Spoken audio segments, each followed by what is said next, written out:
Oke, para pemirsa semuanya, kembali lagi bersama dengan saya dalam channel YouTube Mister Guo Belok.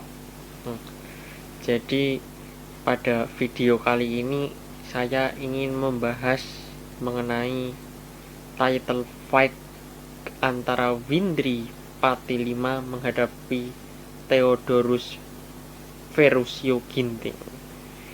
Nah, jadi eh, kedua fighter ini adalah fighter yang belum pernah kalah ya, yang sudah melakoni banyak pertandingan dan sudah berpengalaman di dunia fighter selama bertahun-tahun.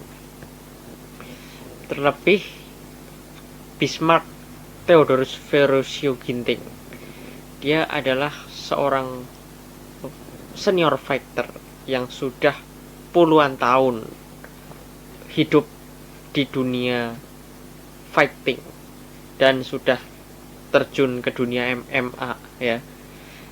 Jadi kalau kita tahu latar belakang dari seorang Theodorus Ginting, itu adalah seorang fighter yang awalnya itu adalah preman ya. Jadi dia itu tadinya itu orang anak jalanan, sering mabuk-mabukan, sering malakin orang, dan pokoknya hidupnya semrawut gitu ya, seperti benang yang kusut gitu.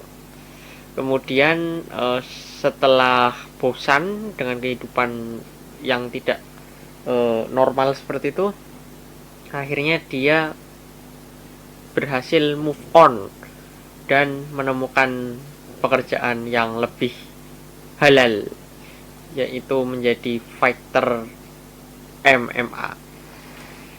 Jadi jauh-jauh hari sebelum adanya One Pride, dia itu sudah mengikuti banyak sekali event-event fighting ya. Ada dulu pada saat eventnya Jarum, terus eventnya dari promotor-promotor yang lain, dia sudah sering ikut gitu. Bahkan boxing pun juga pernah. Jadi sudah syarat akan pengalaman.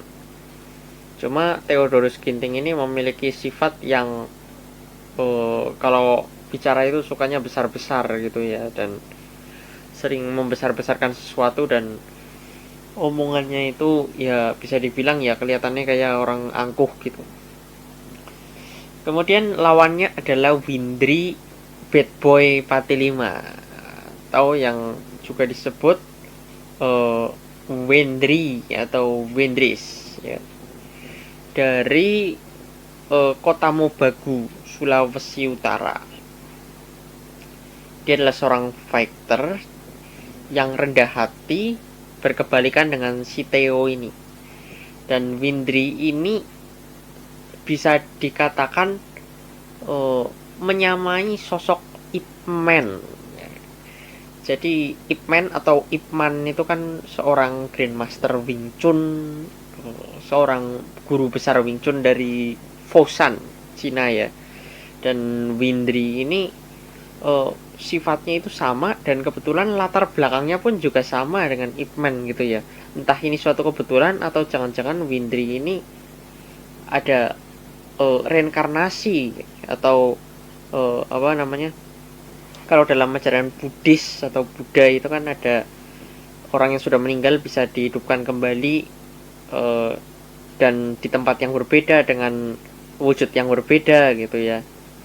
Bisa jadi Windri ini adalah reinkarnasi dari Ip Man ya, karena dia memiliki banyak sekali persamaan, mulai dari sifatnya yang rendah hati dan memiliki latar belakang tinggal di pedesaan juga dan diremehkan. Windri ini juga kebetulan saat menjalani fight ini dia memiliki istri dan memiliki anak yang masih bayi. Kalau kita lihat film Ip Man pasti tahu lah, pada saat Ip Man melawan penjahat Jepang itu ya, yang di film Ip Man 1, pada saat itu Ip Man juga ada istri dan anaknya pun masih kecil ya. masih bayi juga, sama seperti saat Windri ini akan melawan Theodorus Ginting. Dan juga pada saat di film Ip Man yang kedua ya, pada saat dia melawan seorang boxer, itu pun juga dia, Ip Man, istrinya sedang mengandung anak yang kedua ya. Nah, itu dan melahirkan. Itu juga pokoknya mirip lah dengan yang terjadi pada Windri saat ini gitu. Cuma bedanya kalau Windri kan di Indonesia, kalau Ipman itu di Cina gitu. Tapi bisa jadi Windri ini adalah reinkarnasinya dari Ipman gitu. Karena Windri ini sudah lahirnya itu setelah Ipman meninggal ya.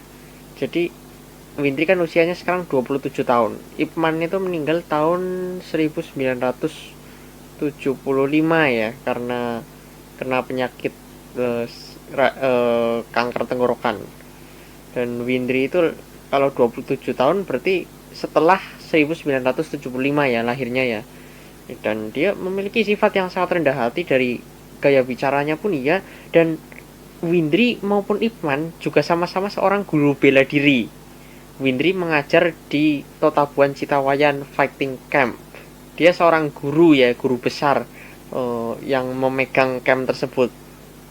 Ipman pun juga iya, pada saat dia bertarung melawan penjahat Jepang dan boxer itu, dia pun juga seorang guru bela diri ya, Wing Chun ya, guru besar juga. Benar-benar memiliki banyak sekali persamaan antara Ipman dengan Windri. Dan mudah-mudahan saja ini nanti pertandingan antara Windri melawan Theodorus Ginting bisa menjadi seramai seperti pertandingan Ipman melawan boxer itu ya, atau melawan si penjahat Jepang itu. Tapi Theo ini kan orangnya sangar ya, jadi bisa diibaratkan mungkin seperti Ipman melawan Mike Tyson lah ya, yang di film itu loh.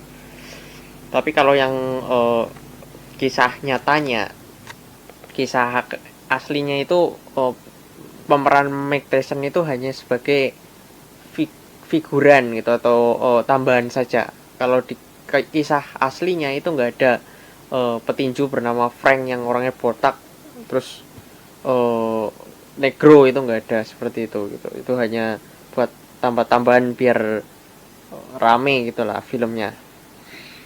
Ya saya kira seperti itu analisanya, dan saya mendukung Windri Patilima ya. Harapan saya semoga Windri Patilima meraih kesuksesannya dan merebut sabuk di kelas welter dari tangan Theodorus Ferruccio Ginting.